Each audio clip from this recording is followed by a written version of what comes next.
Geocachomaniacs.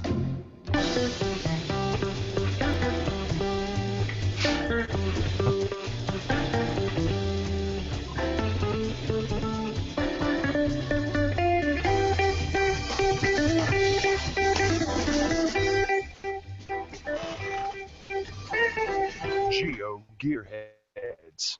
Welcome back to the GeoGearHeads, the weekly show for geocachers and location-based tech. And this is the 179th regular episode. I'm Daryl W4 with the Bad Cop, and our special guest this week is Aaron of coinsandpins.com. Hi, thanks for having me. Well, Aaron, thank you for joining us tonight. And really, we want to say a deep and heartfelt thank you for sponsoring prizes on so many of our shows.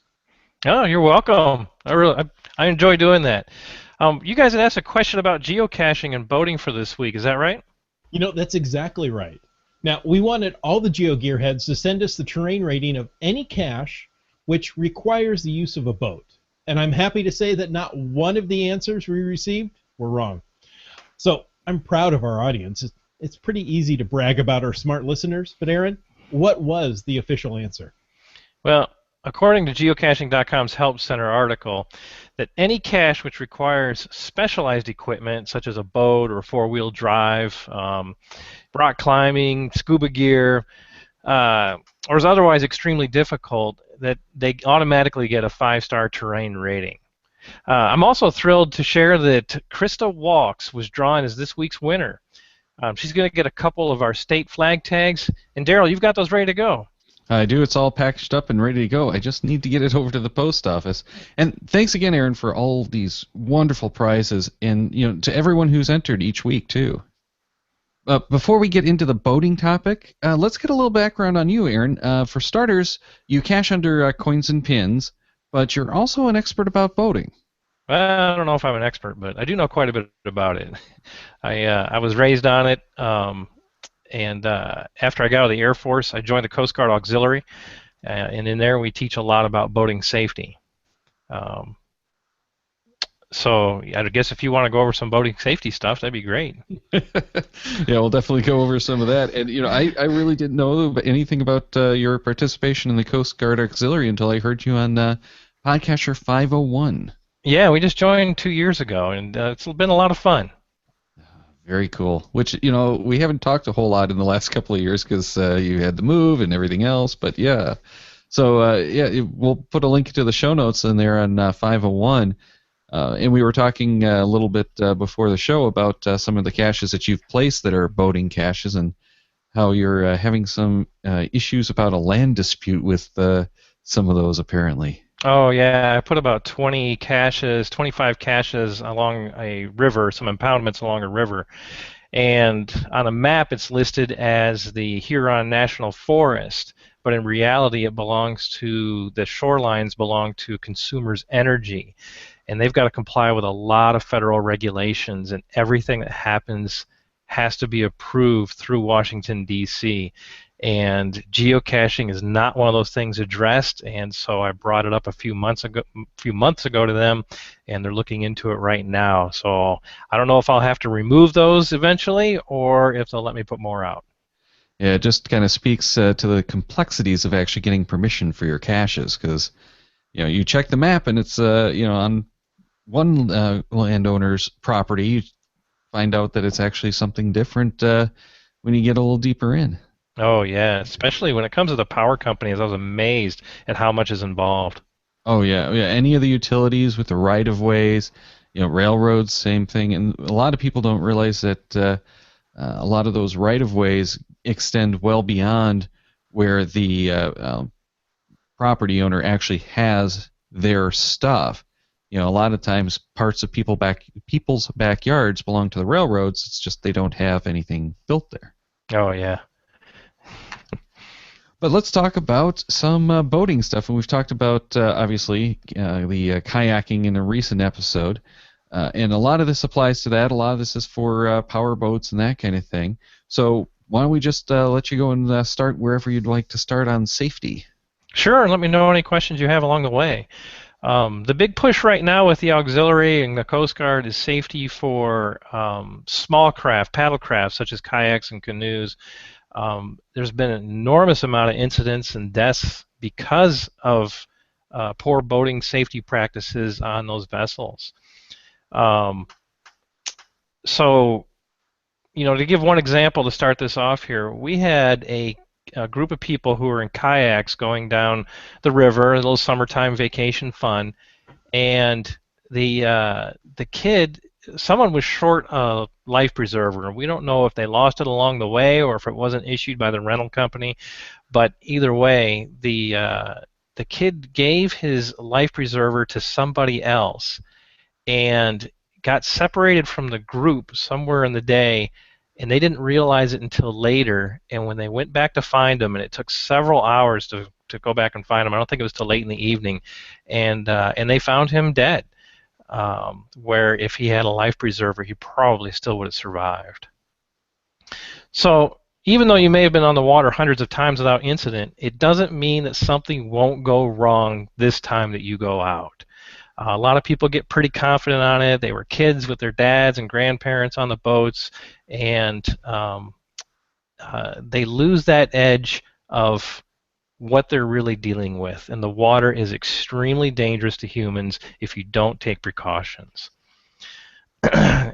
And something go wrong at any time.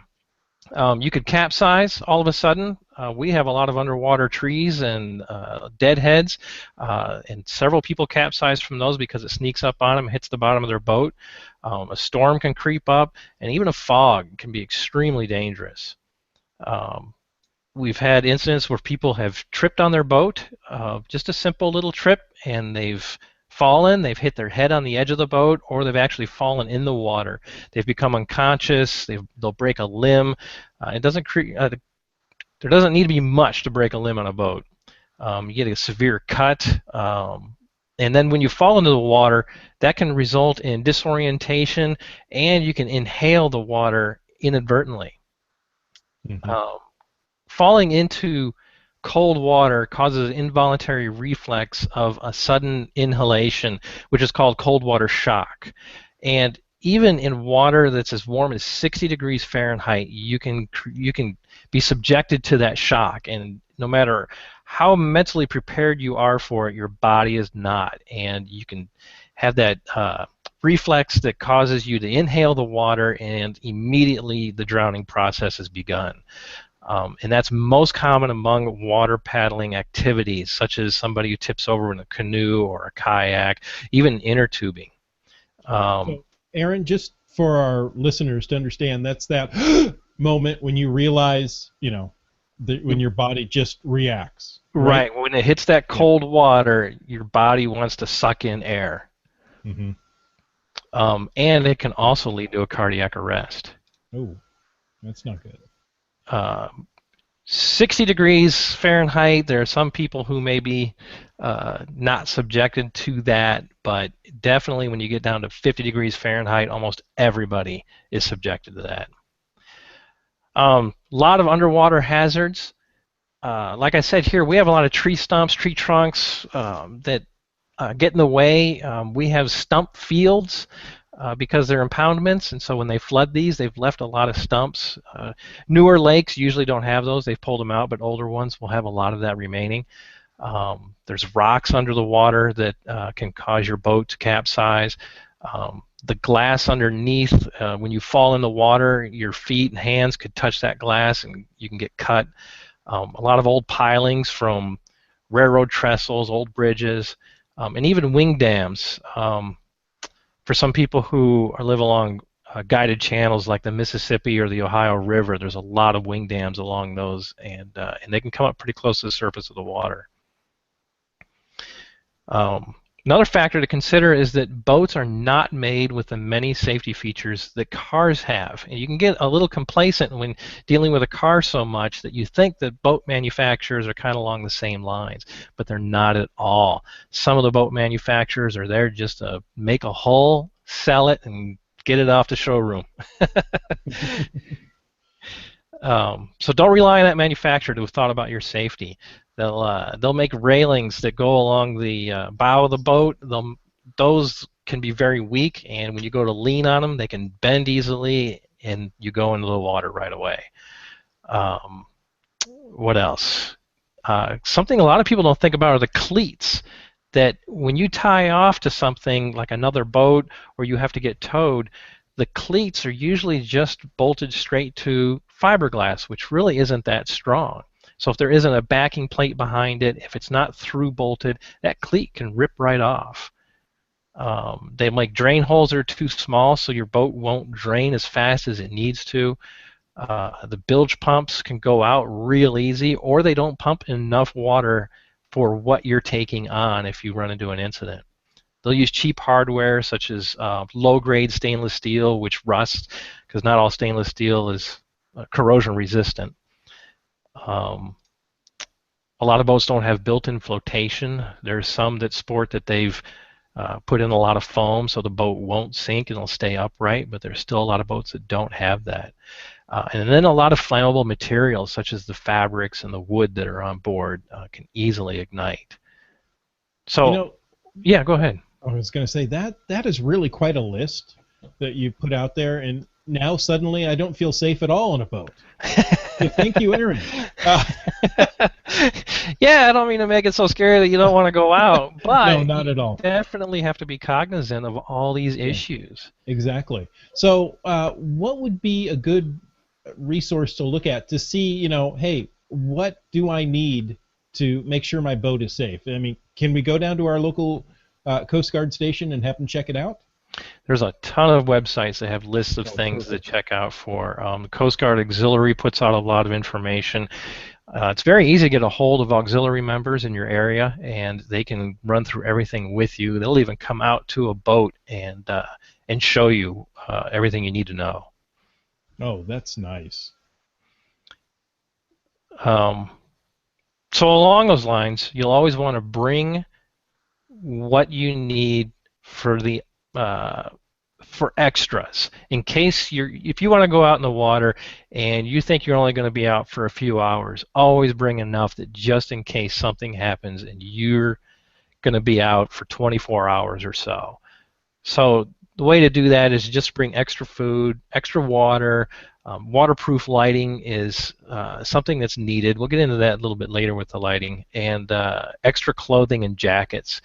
Because if you get into a situation where you're out overnight, then you're going to need clothing. If you get overboard, but you can get to shore, then you can use that extra clothing as long as you keep it in a waterproof bag. But you can take that with you and then change your clothes so you don't get into some sort of hypothermic situation.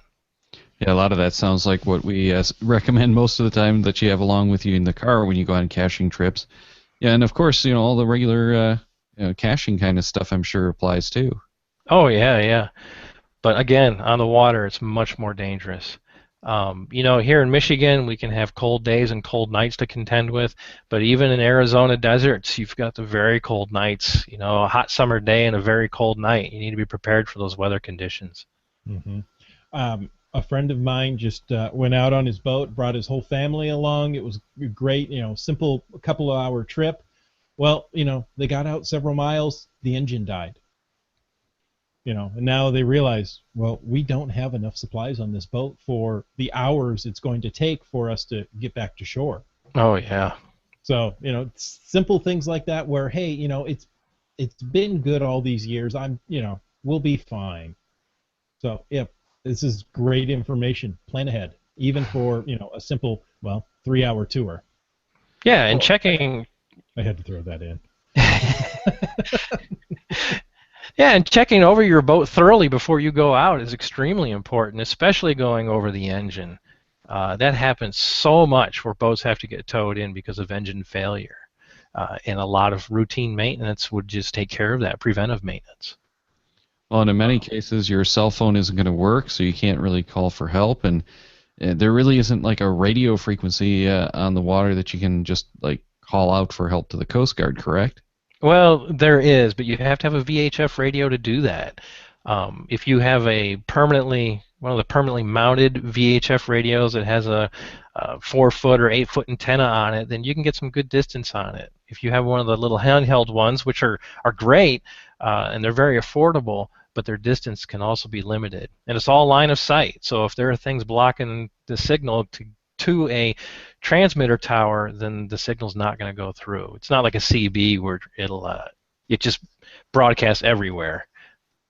Yeah, so you might have that on like a bigger power boat, but you're certainly not going to have a VHF radio on your kayak. So you probably don't have to worry about engine failure as much on a kayak.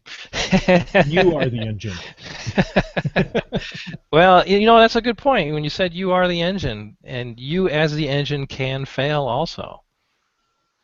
So, but yeah, even on a kayak, a small VHF handheld radio could be of assistance depending on where you're boating, as long as it's not too remote of a location. But yeah, channel 16 on a VHF radio is a direct link to the Coast Guard. You can broadcast a Mayday signal across that, or a pan signal across it, and they'll get you help right away.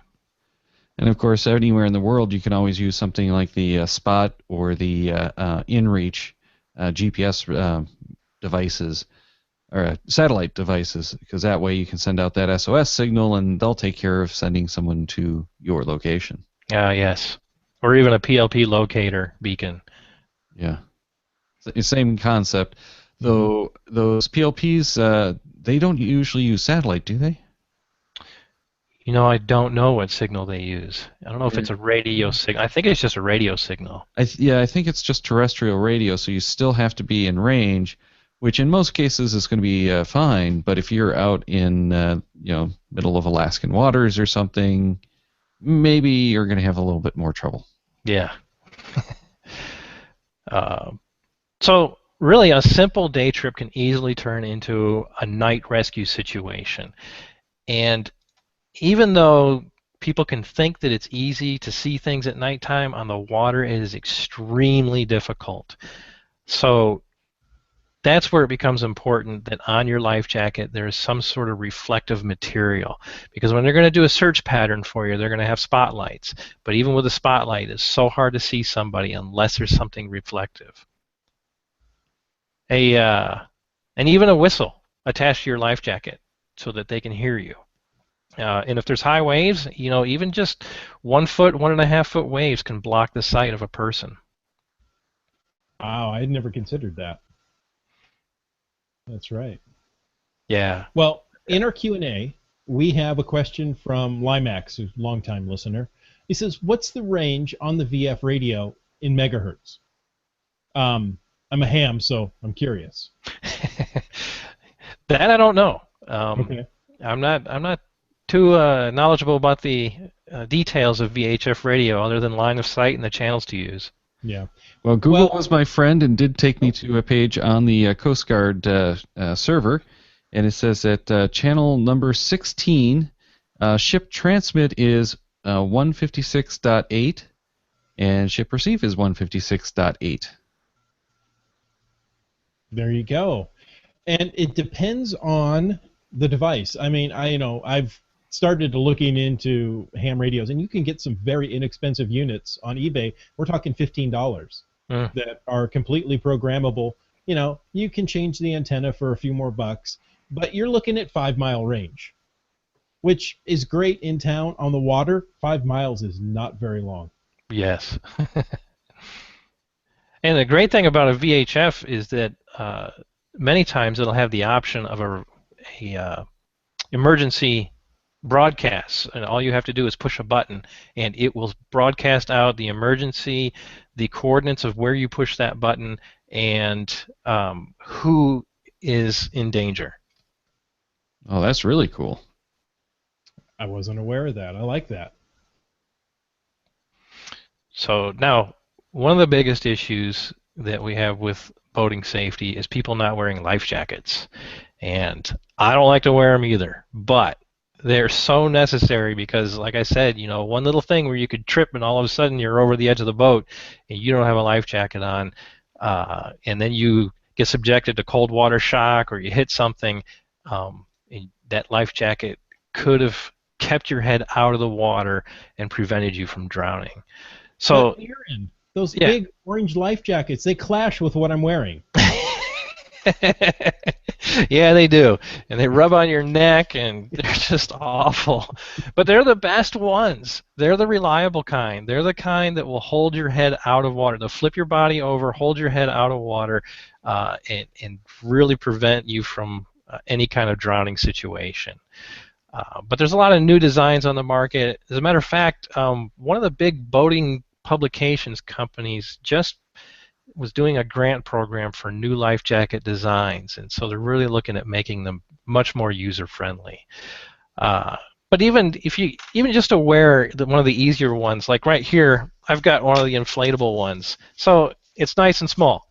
It doesn't interfere with really anything, and when it hits the water, this is a hydrostatic one, so once it gets below 4 inches of water, it'll inflate right away. They're a little more expensive. They require some maintenance every few years, but other than that, they're very comfortable to wear. So once it inflates, can you deflate it, like basically repack it and use it again? You can. You just have to put a new recharge tube in it. Okay. So use those little CO2 bottles. I was going to say it's CO2, isn't it? That Yeah. quickly inflates that. Okay. But again, make sure they have the reflective material because, like I said, during a night rescue, that is so important. And a lot of those big orange ones won't have them. You have to specifically look for those. Don't keep life jackets that have defects. Just get rid of them and get new ones right away. And only use Coast Guard approved life jackets. And test your life jacket once a year. Jump in the water with it. Have some fun. So we should go like jumping off the bridge and test them that way? Well, not that high, but at least in the bathtub, if nothing else. And think how much fun that's going to be if you have one of those that self-inflates. Yeah. Ooh. Yep. And they recommend that. Put a tube in there, test it out, and then repack it. And make sure you have a throwable life preserver so that if somebody goes overboard, they don't have a life jacket, somebody else on your boat can throw the throwable, or somebody on another boat can throw that throwable. Then again, like we talked about before, inspect your boat and the paddlecraft for any defects. You want to check in the hard-to-see areas. I just saw a video yesterday where a guy was doing some maintenance on an engine and he found a wrench stuck in it. Now, even a rag stuck in there could cause linkage to get caught up and then you get engine failure. We dealt with that a lot on aircraft maintenance. Even rags were getting caught up in linkage cables and causing planes to crash. So check in those hard-to-see areas. Check for decayed and faulty wiring. That's a leading cause of fires. Last year, a guy had just bought a used boat from a dealer just up the road from me, and within a couple hours, he took it to the boat ramp, put it in the water, got about 5 miles down, and the boat caught on fire. He had his kids with him, too. So they all had to get out of the boat and while the boat was burning and wait for rescue. And not only that, with that fire, you've got the fuel in there that's burning, you have all that plastic that's melting, very dangerous situation. So routine preventive maintenance on an engine, make sure you do the oil changes. A lot of people don't notice, but there's actually a little rubber impeller wheel in the engine that's for the water pump, and it has to get replaced every year. Especially in dry climates. If you miss that in 1 year, you could cause bad damage to your engine. Is that a difficult or expensive part to replace? It's not difficult, but it does require removing the lower end unit to do it. So it's best for just take the boat to a mechanic and let them do the oil changes and change that impeller wheel. Loose hardware and decayed sealants can let water come into your boat. Like we talked about before with corrosion, if they didn't put good steel on it, or if you have a mix of metals on the boat where somebody, especially on used boats, where a previous owner used low-grade hardware and that's reacting with the other metals on your boat, causing galvanic corrosion. Make sure the bilge pump works. Dump some water down into the bottom of your hole and run the bilge pump for a test run. The battery condition And engine ventilation system, make sure you run that for 5 minutes before starting an engine, because the fumes in an engine compartment can, for the inboard engines, those fumes can cause that engine compartment to blow up.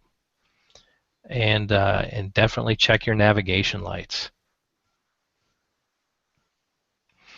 A float plan is the next thing that is very important to do before you go out in the water. And basically, that's a plan written up to show that you hand to somebody else who's not going with you of where you're going to be and what you're going to be doing, who's with you, so that way, if for some reason you don't return by a certain time, they know to notify the authorities, and the authorities know where to find you. The Coast Guard has a float plan that they put out, and it looks pretty extensive, but for most of us, we'd only have to fill out a few blocks on it, or even just to write stuff on a piece of paper. Typically, when my wife and I go out, we just let her parents know, who live downtown, and if something were to happen, they know who to call. Yeah, it's a lot like what we tell people to do when they go out caching solo, but this time, because your risk of group injury is so much higher, you really do need to let someone else outside of the group know. Yeah, very good point. You know, it really is amazing how much, planning for a boating outing does correlate to planning for a geocaching outing. I mean, it's a lot of the same ideas. You've got to know what's going on around you and what to prepare for. Yeah, if you're out geocaching and something happens out in the middle of the woods or out on some kind of rock cliff, simple little fall. I was hiking the other day, and I fell off a 4-foot ledge, rock ledge, just doing very simple little thing. And had I fallen just a particular way, I could have been knocked unconscious. Luckily, there were about 40 people around, but if there was nobody around, that would have made it tough. Yeah, well, even fortunately, you didn't sustain any significant injury, so those 40 people could just laugh at you. Yeah, I did lose some hair on my face. So plan your trip ahead of time. And if you deviate from your trip, if you've made a plan and you deviate from it, just keep in mind it makes it much harder for somebody to find you, if they can find you at all. Another thing to think about here is that even good weather days can cause fatigue to your body. So again, if you are the engine of your boat, or you need to get things done on your boat, your body has to be in a condition to be able to take care of that for the entire time you're out there. And even though the weather's nice, you head out there and you think, well, it's a sunny day, what can happen? But actually, the effects are compounded on the water. So for instance, you've got the sun beating on you from the top, but then you also have it reflecting at you from the water. So you're getting almost double the amount that your body's used to. And any slight dehydration you have can cause unclear thinking, and with that extra sun beating on you can increase the effects of dehydration. Drinking soda and alcohol also increases the dehydration effect, so water is extremely important. And not only that, not just about drinking water that day, but you also have to be well hydrated the day before. And make sure you know your limits. Fatigue is dangerous, extremely dangerous while in the water, and paddling can be very exhaustive. And if things go wrong, will you have the strength to recover yourself? Practice getting in and out of your boat while in the water. It's much harder than people think when under stress. If you've got a regular boat, like a 20-foot boat, and it's got the higher sides on it, you need to make sure that you're well adapted to being able to getting back in that boat without help. And if you don't have a long enough stair, those little steps that usually they have on ski boats, if you don't have enough of those going down and maybe your knees aren't that great, it's so hard to pull yourself out of that water. As far as kayaks go or canoes, we just had someone recently who was in a kayak and they tipped over, fell out of their kayak. The kayak took on water, and the weight of the kayak was too much for them to be able to recover themselves back into the kayak. Luckily, he had a buddy with him, so he could hang on to his buddy's boat. But if he was alone, then, and he was at the mouth of the river on Lake Huron, he could have been taken out into that that current and pulled him a long ways from shore. Your emotions can also cause physical limitations. So if your emotions aren't quite right for the day for boating, then consider that that's may not be a good day for you to go out, and just go another day. The enjoyment of being out on the boat is not worth losing your life over. Exactly. And especially not worth losing or getting yourself into a physical incapacitation that could last for the rest of your life. Alcohol accounts for over 30% of boating accidents. So really, you shouldn't be drinking alcohol at all while you're on a boat, just for your own physical health. But drinking and driving a boat, and even people who don't drive the boat, again, a lot of times they fall overboard and they cannot control their body as well, and they end up drowning, especially from that cold water shock. Not only that, but having the alcohol while you're on the water puts other people's lives in danger. Mm-hmm. So if you guys are ready, we can get into the safety items that you should have on your boat. I would Sounds love like to. Yeah. So we've talked a lot about, what not to do, but here's some things that we can do. We can make the boat safer by, adding these safety items. So go ahead, let's go down the list here. A good thing to have on your boat are signaling flares. So if you're out in the water and you need to give a distress, it is so hard to see somebody out there, but with a flare they can spot you. And you have to have, well, you don't have to, but if you should have, when you have them, at least, I think it's 3 flares, because you're going to have to pop them off about every 30 minutes or to an hour, so that when they're looking for you, they can, and they start to veer off a little bit, and they see the flare go off again, they can then retract to find you. Well, now, Aaron, I have to say, in the movies I've watched, signaling flares never work. In some cases they don't work, depending on how bright the day is. Oh, that's true. So even having a smoke signal can also help. So the combination of both a smoke and a flare can be pretty helpful. In a first aid kit, you want to make sure you have the better kind. Don't cheap out on a first aid kit, because when something happens and you all of a sudden need it, you're going to regret not having a good one. Making sure you have that waterproof flashlight or a waterproof lantern. And that comes in handy, again, for the nighttime thing. That when they're having a hard time spotting you and you're flashing that light, it makes it so much easier for them to find you. Having an extra propeller. Then once that propeller bends up and you can't use it, you need the extra one to keep yourself going so you can get to a safe place. Now, I'll have to say, this is the first time I heard carry an extra propeller. Now, I'm not a big boater, so, obviously it's, I missed a lot of things, but I'd never considered that before. And for me, that's just a secondary, or just a natural thing, because ever since I was a kid, we always carried an extra propeller. One time we were on the Mississippi River and we hit something that damaged the propeller, and we had to change it out. And while we were changing it out, there was a barge going by, and the waves from a barge are very strong, and trying to do that at the same time was tough.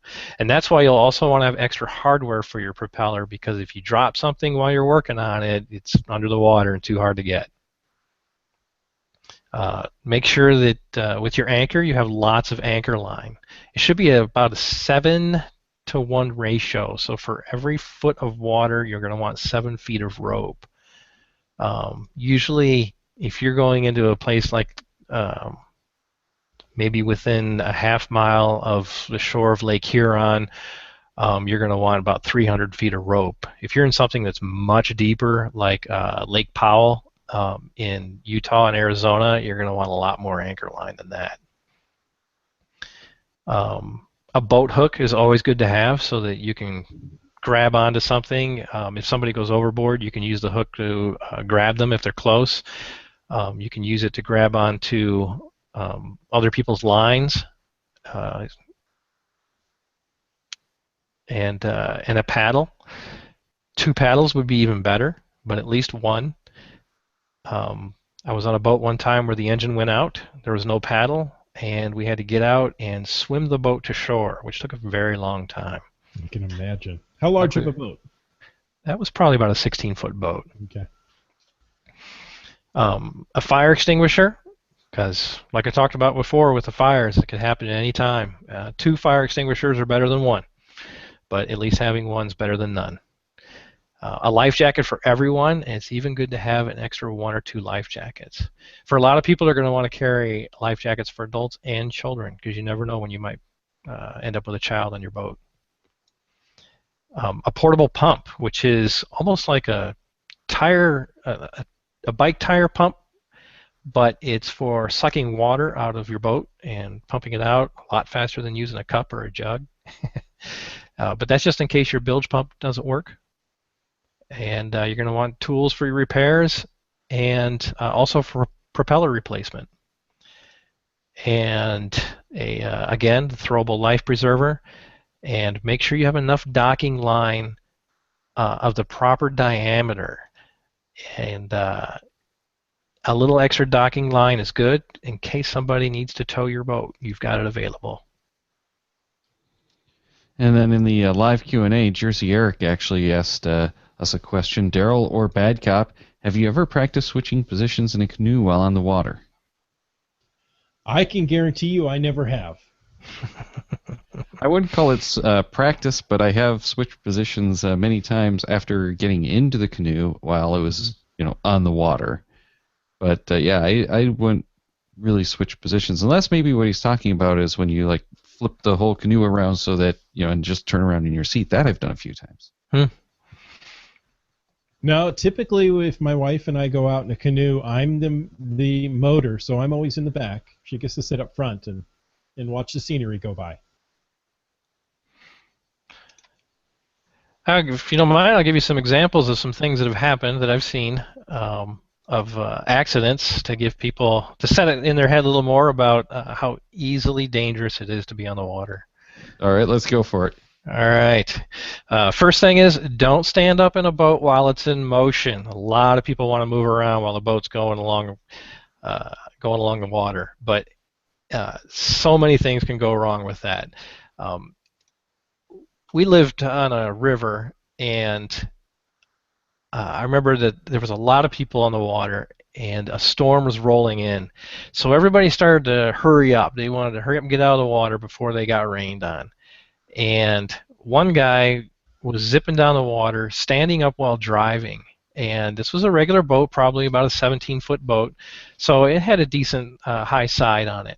And he hit a wake that caused him to flip out. And it was just instant. And you hit the wake at a particular angle, and it just bumped him right overboard. And the boat, typically boats are made so that if they're not under control, the steering wheel will turn in one direction and the boat will go around in a circle so it doesn't run off and hit something else. Well, he fell overboard, the boat started going in circles, and it ran over him about 3 or 4 times before another boater got to him. And he was so cut up that when they were bringing him over the side of the other person's boat, I just remember the side of that boat was just a big sheet of blood dripping down the side of it. They brought him up to our yard. We waited for an ambulance, and he was just sliced up all over the place. So stay seated. Well, along those kind of lines, Jersey Eric in the live Q&A responded that he had to do that training of switching positions in a canoe for his Boy Scout leader training for safety afloat. Oh, wow. Yeah, that's a pretty tough task. But at least in the canoe, you don't have to worry about it running over you and slicing you up with a prop, since you are the motor, and the motor is now in the water.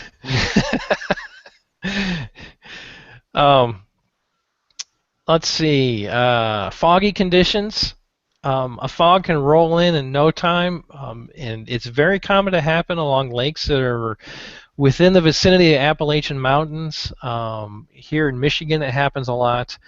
I was in Tennessee on Lake Norris one time, and I needed to get the boat pulled out of the water, and I was probably just a 10-minute ride from where the dock was to where the ramp was. But because of the fog, I had to go so slow, it took 1.5 hours to get there. And you couldn't see more than 4 feet in front of you, and there's no telling if somebody else was in front of me. So important to be very cognizant of when a fog is going to come in and how to handle it. Waves can kick up at any time. One time we were in an area, it's just a nice little, what do you call it? Almost like a little lagoon area. Having a good time, swimming, playing on the beach, and we didn't know it, but just outside of that lagoon area, the waves started to kick up, and they ended up becoming 12-foot high waves. And we had to get that boat back through those waves, and most of the people on the boat were not capable of handling a boat in that condition. A lot of people were getting sick, so they couldn't drive the boat. Other people didn't know how to tack on waves, which is where you go up at an angle and down at a different angle so that you don't get caught in a position where the boat will tip over and get swamped.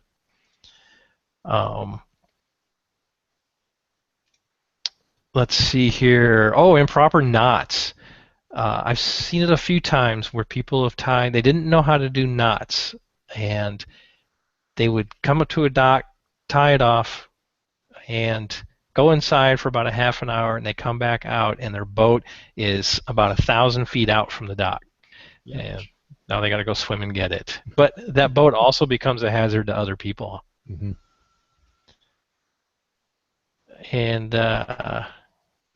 yeah, I think that's all that I got for the examples today. Well, all right, I think that's enough to sufficiently scare most of us. I'll say one more thing. When I was talking about the stump fields before, my wife and I are just out in the water, we're doing some fishing, and we see these people come across in their boat, and they didn't know. It's a very tricky area to navigate in the lake, and they didn't know it, and they just thought, well, we'll just boat around and check things out, and they're going right through this stump field, and they actually did get beached up on a stump, and they're just laughing, and I'm like, oh my God, you people can die or get hurt here. So we had to help them out with that, but they did not take it seriously. Wow. Maybe they had a little bit too much to drink beforehand. That's what I'm thinking. I hope not. Well, thanks for all of the great safety information. It was a lot of fun and a lot of scariness as well. But hopefully sometime we'll be able to get you back on and talk about maybe some of the things that you need to consider when you're going out, specifically geocaching, placing and finding geocaches on the water. Oh, yeah, that'd be great. Thanks for having me on here. It's been a pleasure. And, of course, it is a pleasure. They can find you at coinsandpins.com and your profile, Coins and Pins, on geocaching.com, and we'll have those links in the show notes. Thank you.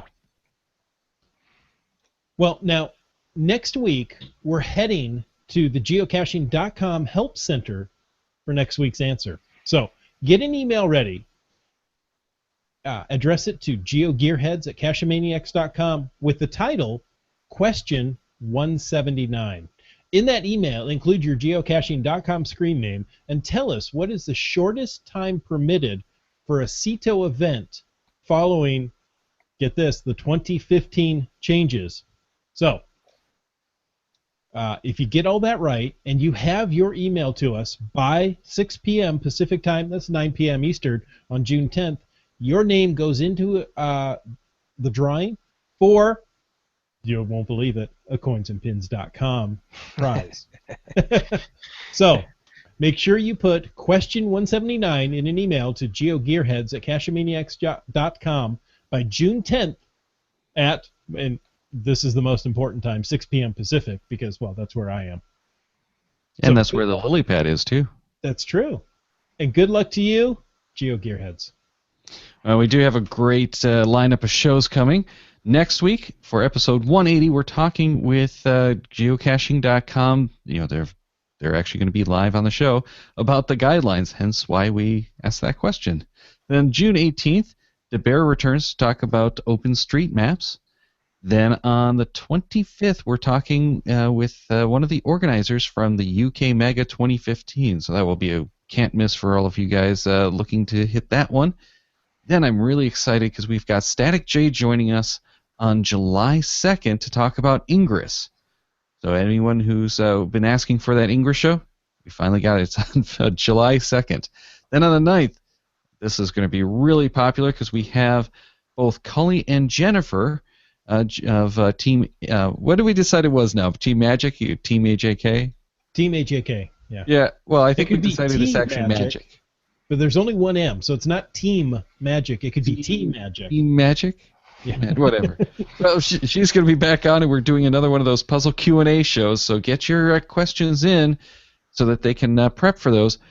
Because that's going to be a lot of fun, and I know a lot of people are really anxious for that second edition. Daryl, we may blow up the interwebs with that kind of show. It's always a possibility, but I don't know if there's enough geocachers to blow up the interwebs. Well, if we can do it, we will. But what I want to tell you is make sure to go check out the Cachemaniacs website at cachemaniacs.com for more on the GeoGearHeads, including show notes from this and all of our episodes. We love hearing from our listeners, so leave us feedback by calling 206-350-3647, by emailing geogearheads@cachemaniacs.com, or through the many channels of social media. Your support helps keep the Cachemaniac shows coming. Please consider becoming a patron through the link on our website to support the Cachemaniac shows. GeoGearHeads is produced by Chris Umfenauer and Daryl Wattenberg. The show's copyright 2015 by Daryl Wattenberg. All rights reserved.